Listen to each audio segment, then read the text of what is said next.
Hi Retrolovers, bienvenidos de nuevo al canal.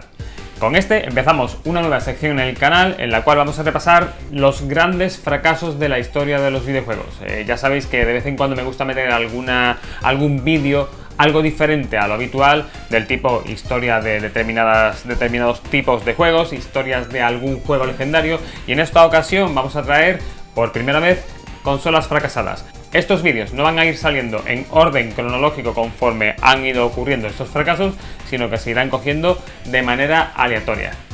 En este primer episodio vamos a repasar la historia de una de las grandes promesas de las consolas portátiles. Hablamos nada más y nada menos que de Atari Lynx. Así que sin más dilación, ¡empezamos!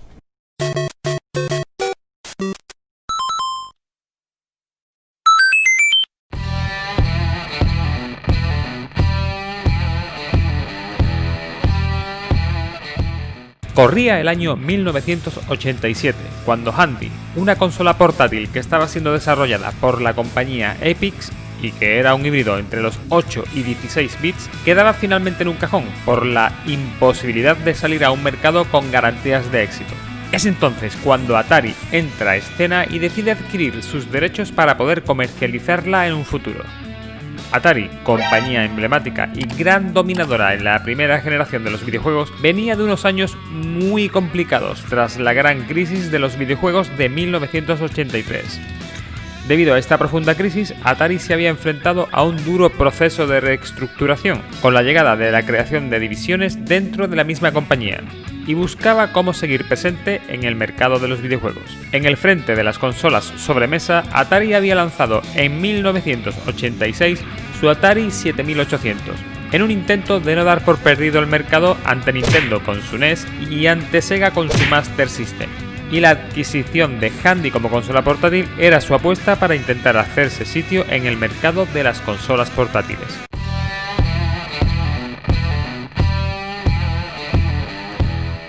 Y finalmente Atari hizo su apuesta y en el año 1989, con la recién lanzada Game Boy por parte de Nintendo como competencia y ante la delicada situación de la compañía, salió al mercado Atari Lynx. Sobre el papel, Lynx tenía una muy buena oportunidad de hacer frente a Game Boy. Comparando sus características de manera objetiva, era evidente que Lynx ganaba de calle a Game Boy en casi todos los apartados técnicos. La principal baza de Lynx era la mayor potencia de la consola, con una CPU de 8 bits pero con un procesador gráfico de 16 bits. Por otro lado, el tener una pantalla a color frente a la monocromo que tenía Game Boy le daba a Lynx grandes posibilidades de dar batalla y hacerse con una cuota de mercado más que notable. Eso era sobre el papel. Sin embargo, los problemas no se hicieron esperar.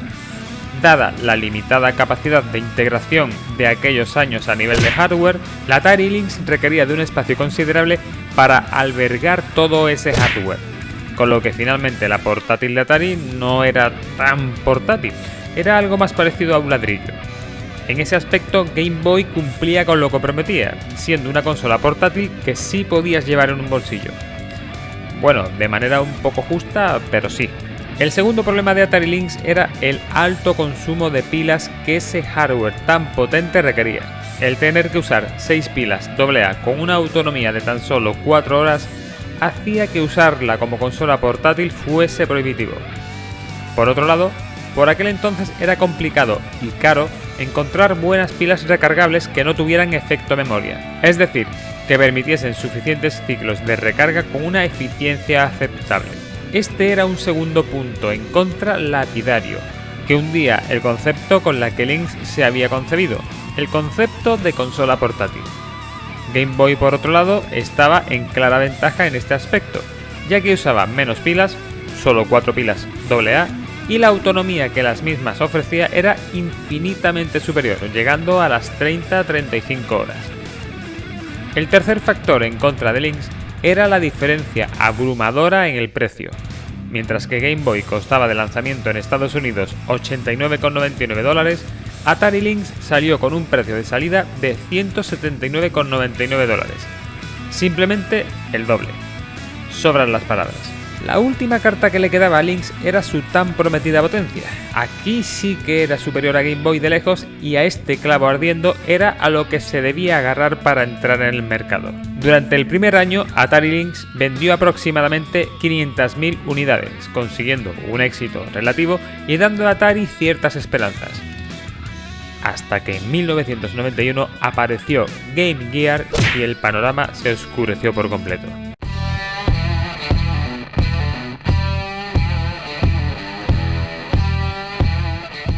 Si la situación con Game Boy abarcando el mercado era delicada de por sí, la llegada de Game Gear a escena no hacía más que complicar las cosas. Game Gear sí cumplía con el tamaño que se le supone a una portátil. Sí que es verdad que era más grande que Game Boy, pero tenía un tamaño razonable. Y por otro lado, quitaba a Atari Lynx su gran buque insignia, el de la exclusividad de ser la única portátil con pantalla a color. En autonomía estaban bastante parejos, ya que Game Gear usaba también 6 pilas AA con una autonomía similar, unas 4 horas. En cuanto al precio, Game Gear tenía un precio más competitivo que el de Lynx. Seguía siendo más cara que la Game Boy de lejos, pero sus $149,99 como precio de salida, casi un 17% por debajo, dejaban en una muy mala situación a Lynx. Lo único de lo que podía seguir presumiendo Atari Lynx era de su potencia bruta. Lynx seguía siendo superior, ya que recordemos trabajaba con un chip gráfico de 16 bits, cosa con la que ninguna de sus dos competidoras contaba. Pero hubo un factor crítico que terminó de inclinar la balanza en contra de Atari Lynx, y este era su catálogo de juegos. Mientras que Game Boy, dada su gran cuota de mercado, tenía a todas las desarrolladoras produciendo juegos para su portátil, además de los propios exclusivos de Nintendo, dando como resultado un catálogo inmenso y variado de juegos de calidad, y Game Gear por otro lado llegaba con el catálogo completo de Master System bajo el brazo, contando de partida con un catálogo muy completo, Atari Lynx se encontraba con que las desarrolladoras no se interesaban por producir juegos para la misma.